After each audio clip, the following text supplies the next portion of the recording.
Hi, welcome to my channel. Before we start, I'm an author.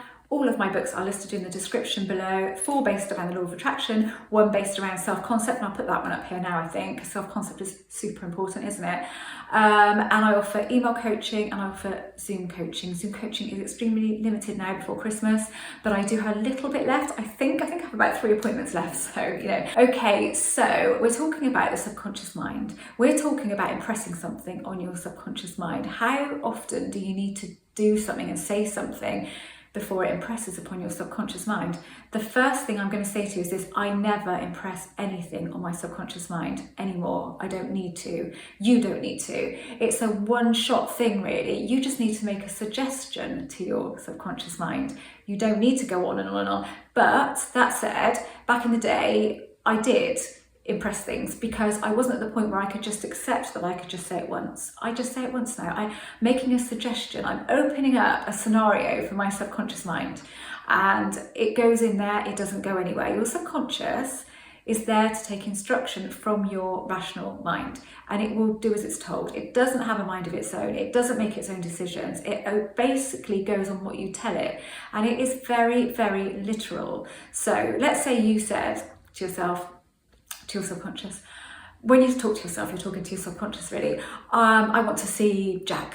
Okay, you're already thinking you'd like to see Jack, you'd like to have a conversation with Jack and see how Jack is and blah, blah, blah. And then you're out in the car and you pull up at traffic lights and Jack is walking across the road and you wave out, and that's you seeing Jack, because your subconscious has taken that literally. So then it kind of passes that to reality. I don't know if that's what's going on here, and reality gives you back whatever.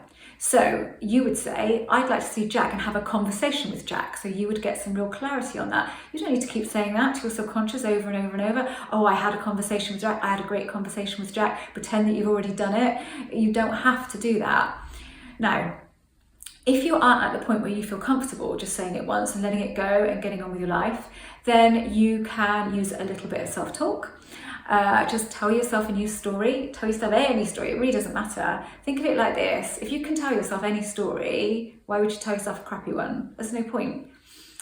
Tell yourself a story just to be, to feel differently. Tell yourself a story to be and not to get. And you will feel better, and then you will see that those things come into your life without you even making any effort, because all you've done is made an effort to feel better, just telling yourself a nicer story in order to create a different roadmap that you're going to follow. So you're telling the story and it's plotting out there on the map, and you're following the road on the map that you're setting out with your story that you're telling yourself. But don't look for that route.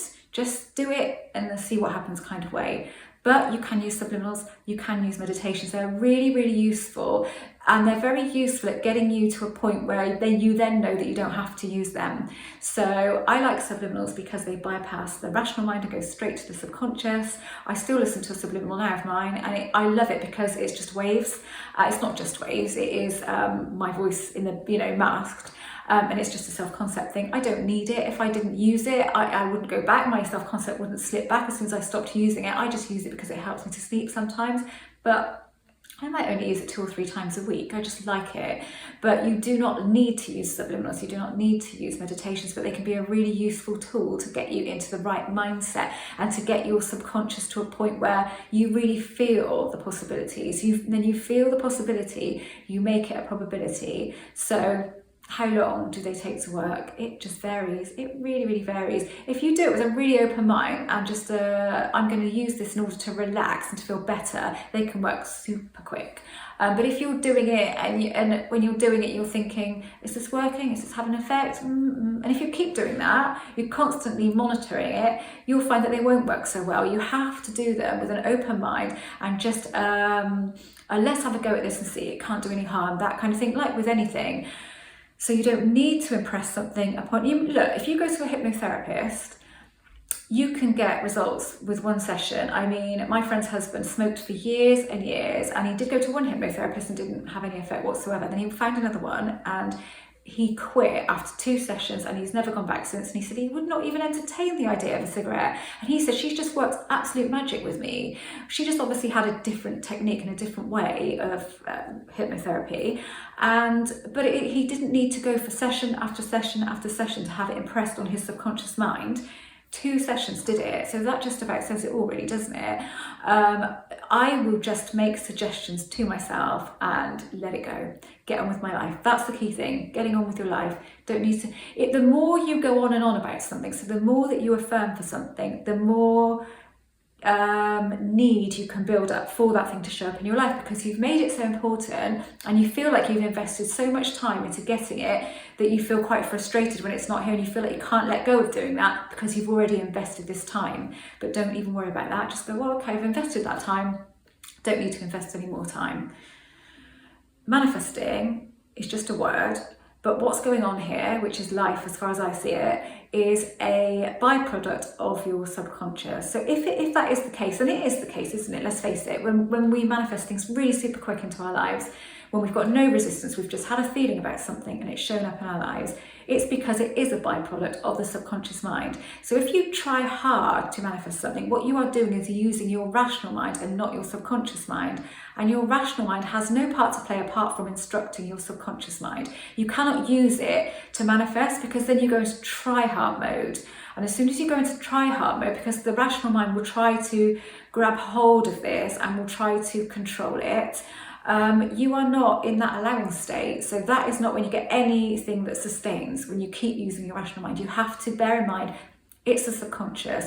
It's a byproduct of the subconscious mind. How can I work with that? Not try so bloody hard.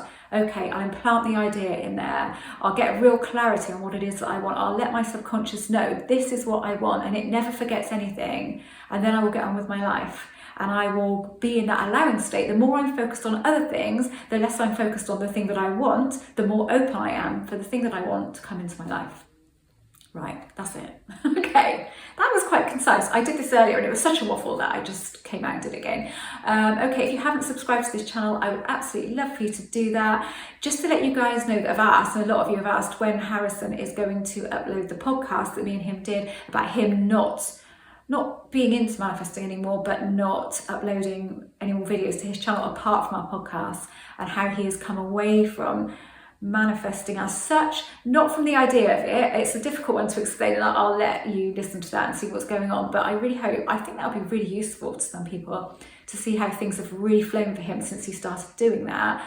And he had promised me that he was editing it last night. Whether he did or not, I don't know. He's really tired last night, but it should go out this week at some point, I hope, fingers crossed. You might find that interesting, and changes that are going on in my life at the moment. We talk about that. We don't talk much about manifesting, but we do talk about the law of attraction and why you shouldn't try so hard to manifest, and why things have changed for him and how they've changed for him. And so I do think it will be really interesting. Anyway, that's it. Thank you so much for watching.